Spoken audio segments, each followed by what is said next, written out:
I can't put it off any longer. Let's turn this key and see what happens.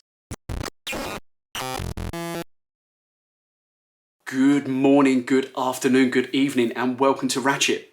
As I seem to start most of these videos recently, firstly with an apology for the space it has taken to get a new video out. It just seems like as the list gets smaller and smaller, the time it takes to get those jobs completed seems just to grow and grow. But nevertheless, work has been continual on this thing as we creep closer and closer to getting this thing fired up. And that is the point of this video.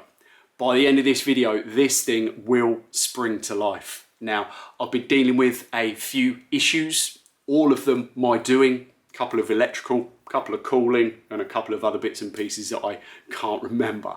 If you haven't subscribed already, please do so. Hit the button below.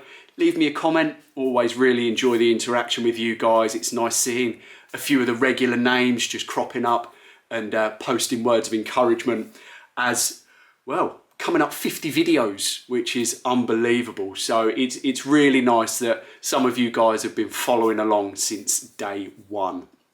If you have missed any of the videos, you can click up there to the playlist of all of the previous 48 or however many it is. So I think without further ado, let's get you caught up with what has been going on and start edging closer to trying to turn this key and fire this old girl into life. Sorry, just before we jump into the video, later on I stumble across a problem that I really do genuinely need your help and opinion on. So stay tuned. It's to do with the oil pressure gauge. I go into more detail, but this is just like a little forewarning, so you do stick around because I really could do with some help. That would be really appreciated. Right, let's get on with it. So the biggest goal since the last video was the fact I've got the car timed and new spark plug leads made. Now these are Moroso, I think they're 8mm lines.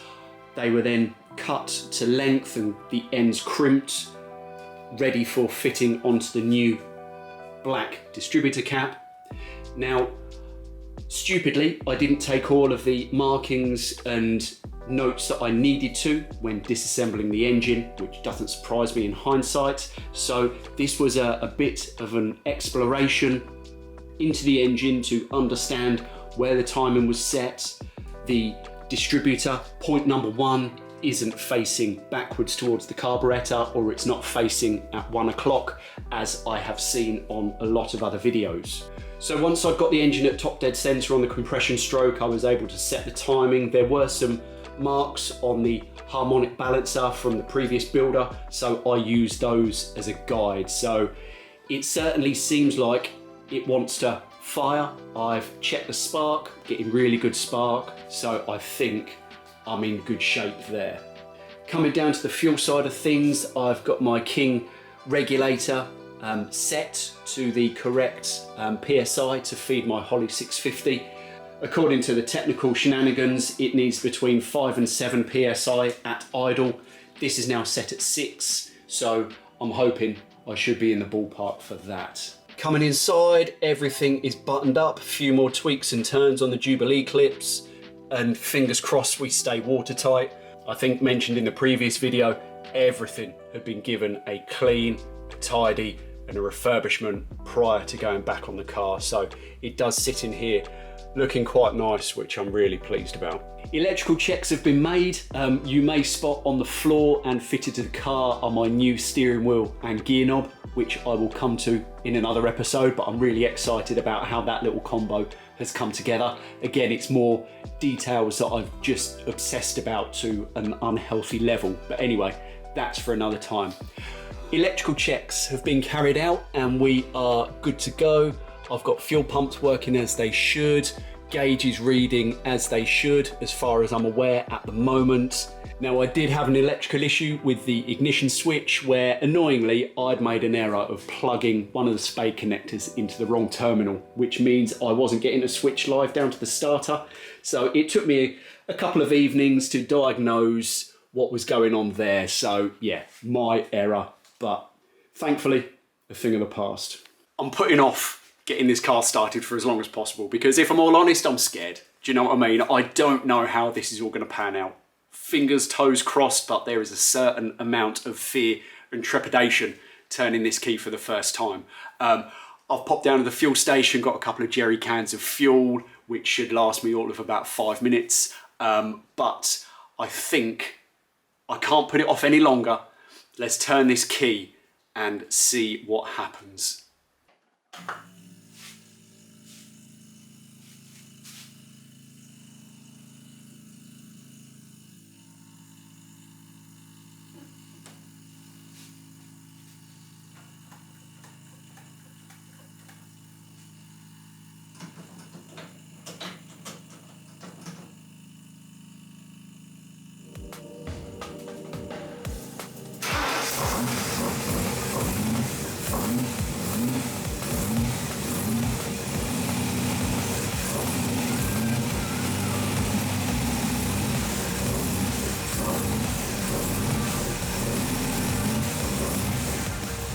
Gets in!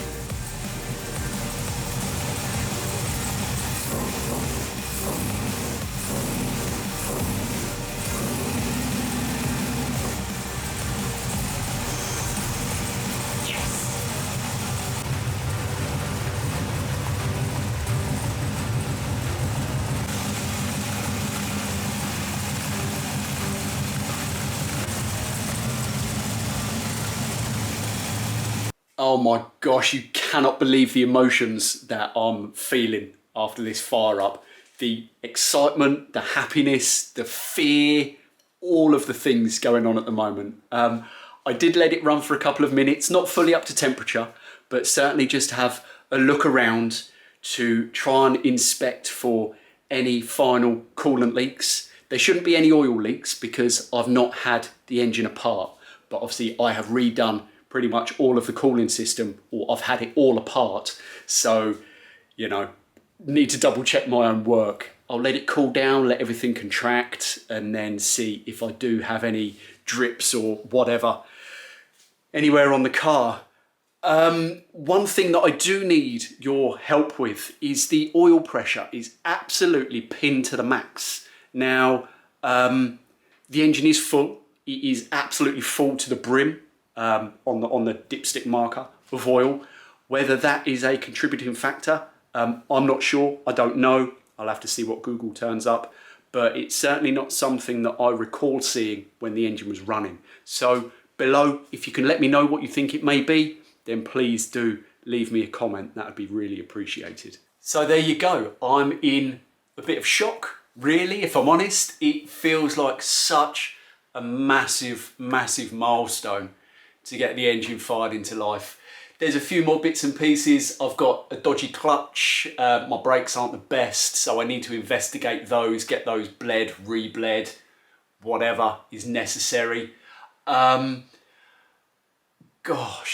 wow. I hope you've enjoyed this episode. It's been a proper emotional roller coaster getting up to this point, you know, with the fault finding, and then finally through to this first fire up. So we're getting there. We are getting there. I can't wait to have this rolling out of the garage, if just to see it in a different light, if just to be able to stand back more than 2 meters away from it and just to take in all of its new proportions and color.